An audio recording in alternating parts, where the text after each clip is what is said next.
Madam Speaker, the debate today has not been about the majority of this bill.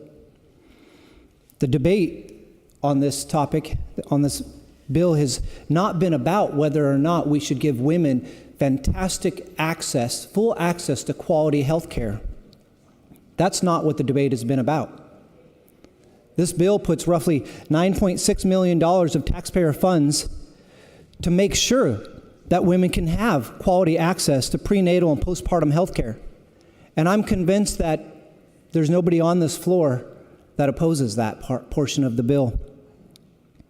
But what is this debate about today? This debate has been about preserving life. It's been about the designation of over $500,000 of taxpayer money to end the life of unborn humans. Madam Speaker, at an average of $1,500 per abortion procedure, that's 333 unborn lives that can be terminated with taxpayer dollars.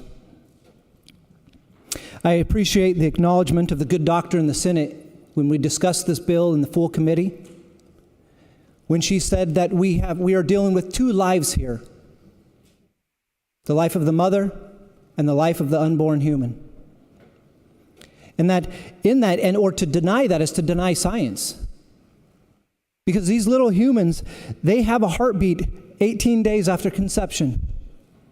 They can feel pain around 8 weeks and cry at around 20 weeks. Science has clearly demonstrated that life exists inside the womb. So the question in this debate today is, when do we think it's okay to end human life? And should we put taxpayer dollars toward doing so? But what about a woman's right to make her own health care decisions, one might ask?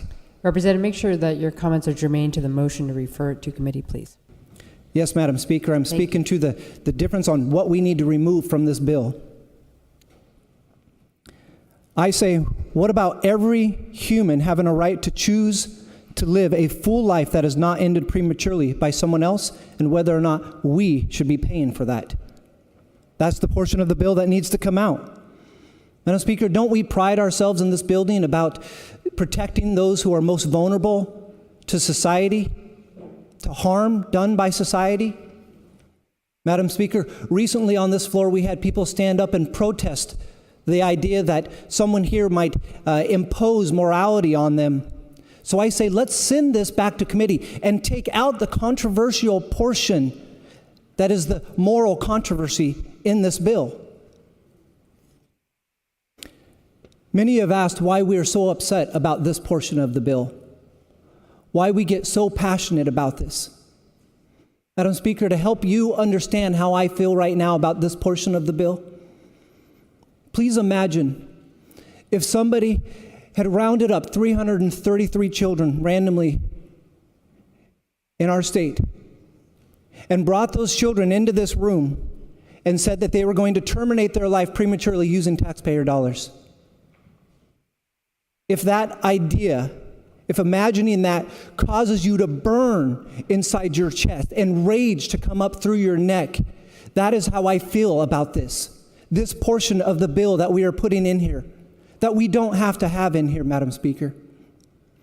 Madam Speaker, we've been instructed over and over this session to make sure that we speak to you when we deal with bills and not to speak to others in here. So right now I'm speaking directly to you.